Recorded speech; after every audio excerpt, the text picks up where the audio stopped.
Hey everyone, and welcome back to the channel. Today we are jumping into a retrospective for a high-octane blast from the past from 2007.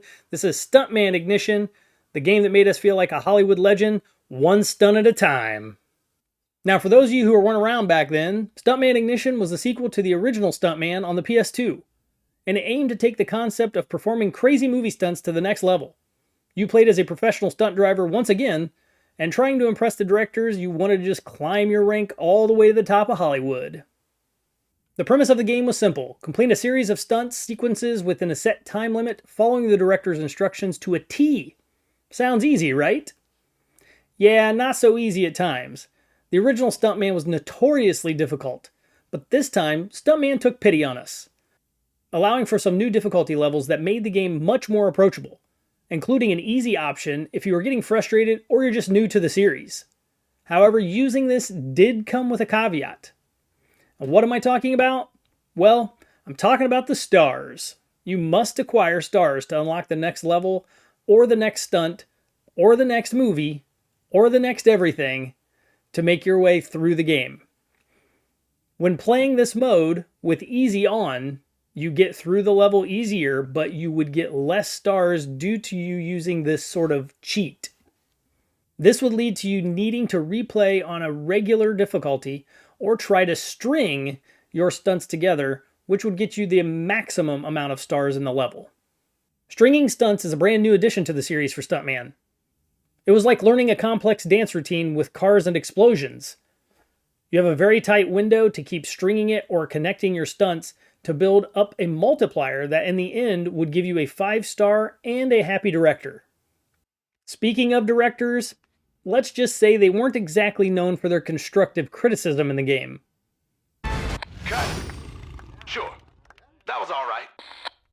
Well, let me tell you what, Mr. Director, I know how to drive. I just didn't know how to perfectly predict the exact millisecond you wanted me to do a barrel roll through a flaming loop while dodging a helicopter.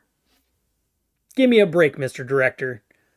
You will run into this sort of thing quite often in the game. The directors are a little too picky, and they do not give you enough direction as you're continuing down the levels. It becomes quite frustrating because the game does have a little bit of a slowdown when it comes to the pop-ups and the directions that you need to do between each stunt. So get ready for that when you're going to play this. You will run into points where you are forced to play the level a couple of times because you don't know what to do quickly enough to do it the first time around. It's a little bit of a problem. It's not a game breaker, but definitely be prepared. That's going to happen to you. Let's talk about the audio. And well, let's just say someone has a little bit of a heavy hand when it comes to the volume slider. Seriously, the menu volume was all over the place in this game. 1 second it was whispering sweet nothings to me, and the next is blasting my eardrums into another dimension. Overall though, most of the audio when it comes to actually in-game, when you're going stunt to stunt, did not have any problems with that. That was actually quite well done. It was mainly the menus that really were off, just way out of balance, and it created a bit of a problem, but it was okay. We just dealt with it as we played through. Now, the game is available for PlayStation 2 and PlayStation 3. I did play my entire gameplay run all through on PlayStation 3. And I do have to say, obviously, going from PlayStation 2 to 3, there was a giant kick up in the graphical department.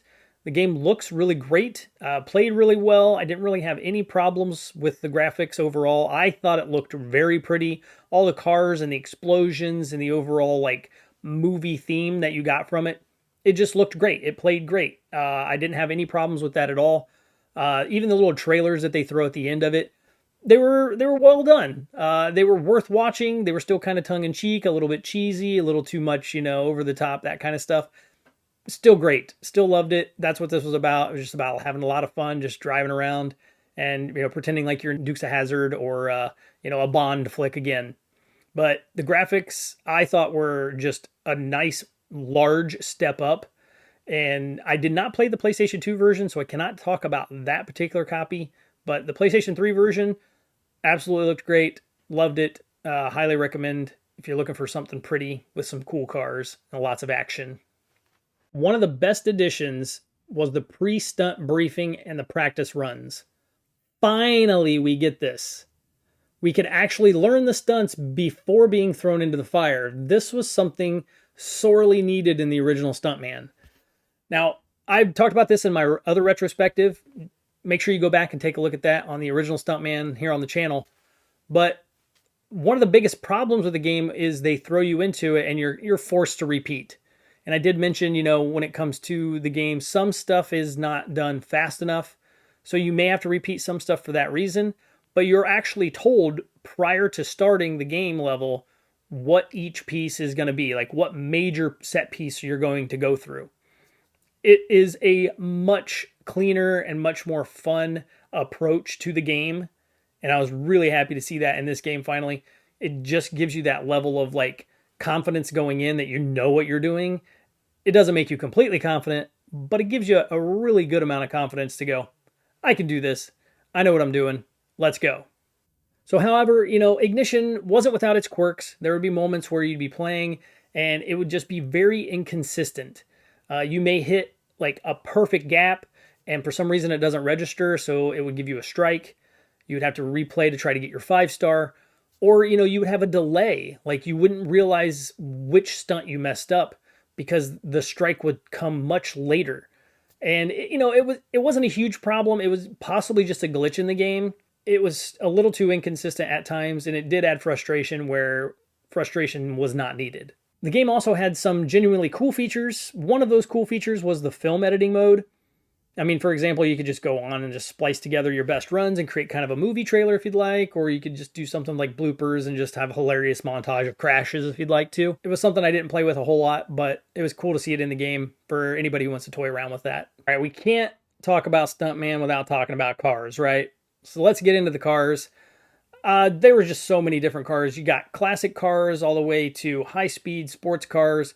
There's a variety of all kinds of rides to choose from in the game. Each car did handle differently as well, adding in another layer of challenge and variety to the gameplay.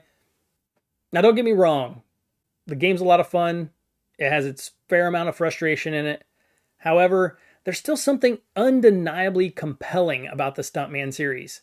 The Stuntman Ignition game specifically just took the gameplay loop and just made it even more addictive.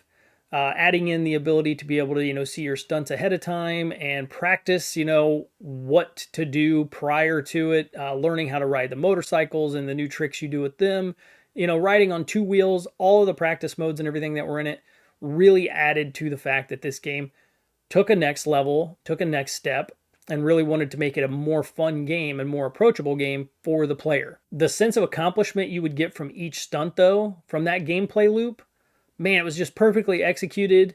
It's unmatched, the hook that this game has as far as I'm concerned.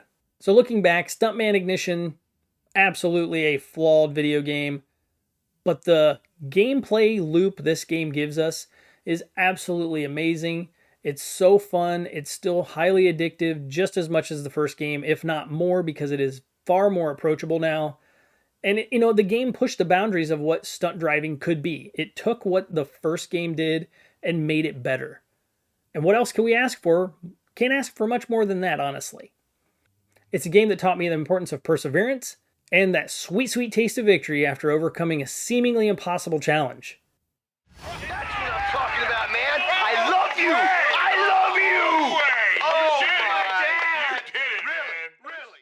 So, the real question is Stuntman Ignition worth revisiting today? Well, I say if you're a fan of challenging driving games and you have a healthy tolerance for some frustration, absolutely revisit this title. Absolutely. It's a unique and memorable experience that still holds up today, albeit it still does have a few rough edges. What are your memories of Stuntman Ignition? Was it better than the original? Let's talk about it in the comments below. And don't forget, like, subscribe, and share. And until next time, grab a controller and play it loud.